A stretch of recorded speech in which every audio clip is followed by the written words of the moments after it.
कल्पना कीजिए, आप एक स्पेसशिप के बाहर अंतरिक्ष में तैर रहे हैं। आपके सामने एक विशाल तारा फटता है।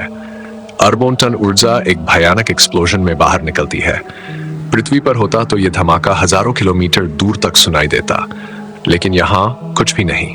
ना कोई आवाज, ना कोई धमाका, ना कोई कंपन, सिर्फ खामोशी। इतनी गहरी खामोशी कि आपको खुद अपनी धड़कन भी डरावनी लगने लगे। यही अंतरिक्ष की सबसे अजीब और टेरिफाइंग बात है।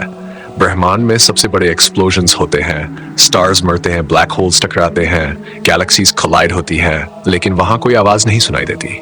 सवाल यह है, आखिर क्यों?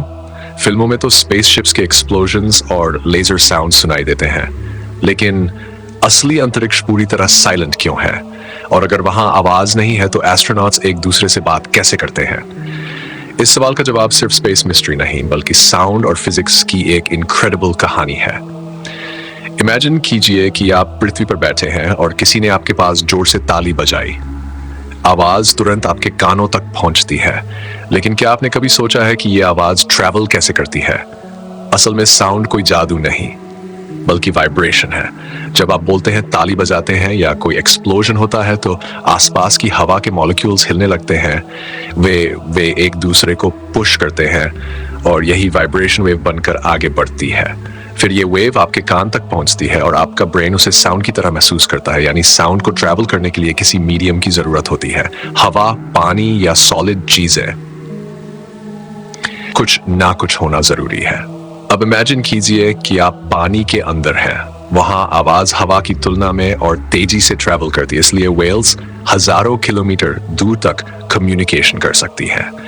इसी तरह अगर आप रेलवे ट्रैक पर कान लगाएं तो ट्रेन की वाइब्रेशन हवा से पहले सुनाई दे सकती है।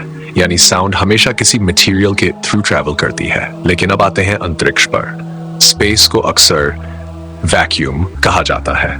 वैक्यूम यानी लगभग पूरी तरह खाली जगह।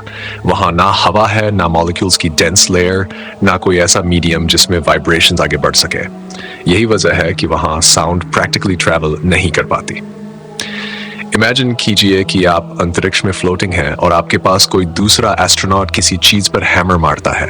आप उसे देख सकते हैं, लेकिन सुन नहीं सकते, क्योंकि साउंड वेव्स को आपके हेलमेट तक पहुंचाने के लिए बीच में हवा ही मौजूद नहीं। और यही चीज स्पेस को इतना ईयरी बनाती है।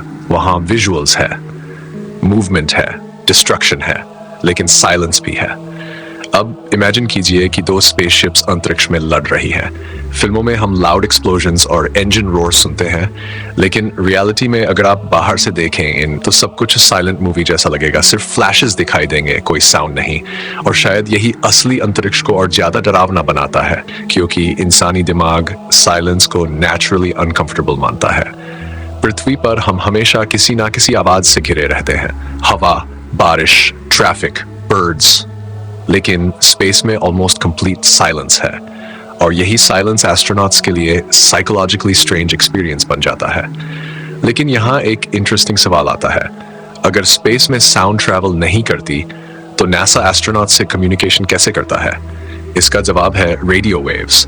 साउंड वेव्स और रेडियो वेव्स अलग चीजें हैं। साउंड मैकेनिकल वाइब्रेशन है, जबकि रेडियो वेव्स इलेक्ट्रोमैग्नेटिक एनर्जी है।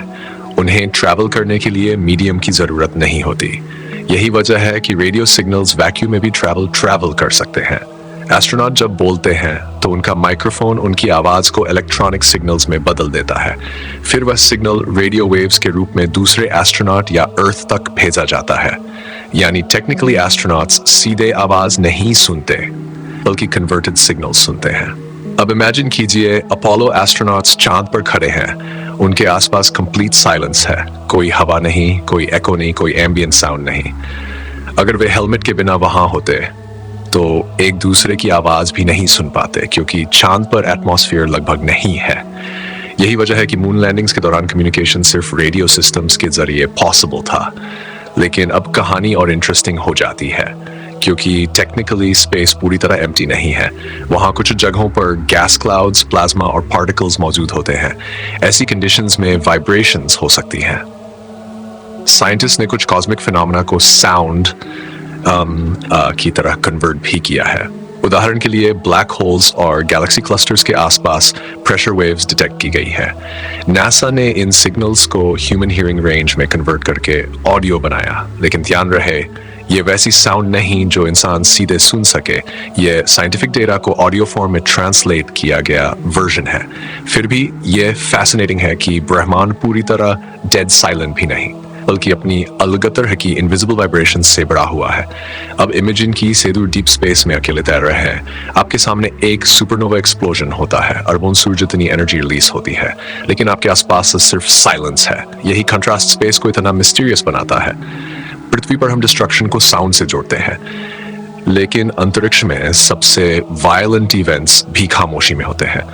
और शायद यही चीज हमें एहसास कराती है कि ब्रह्मांड इंसानी अनुभव से कितना अलग है। लेकिन इस पूरी कहानी में सबसे माइंड ब्लोइंग बात यह है कि साउंड खुद कितनी ऑर्डिनरी और एक्स्ट्रा ऑर्डिनरी दोनों चीज है। हम रोज आवाजें सुनते हैं, लेकिन रेयरली सोचते हैं कि ये इनविजिबल वाइब्रेशंस हैं। हमारा पूरा कम्युनिकेशन, म्यूजिक, लैंग्वेज, इमोशंस सब साउंड वेव्स पर डिपेंड करता है। और स्पेस हमें यह एहसास कराता है कि साउंड कोई यूनिवर्सल चीज नहीं, बल्कि एटमॉस्फेयर और मैटर की वजह से पॉसिबल फिनोमेनन है। अब इमेजिन कीजिए अगर पृथ्वी का एटमॉस्फेयर अचानक गायब हो जाए, लोग चीखेंगे लेकिन कोई किसी को नहीं सुन पाएगा। ओशंस साइलेंट हो जाएंगे, थंडरस्टॉर्म्स बिना आवाज के चमकेंगे। दुनिया विजुअली वही रही, लेकिन साउंड के बिना पूरी रियलिटी स्ट्रेंज महसूस होगी।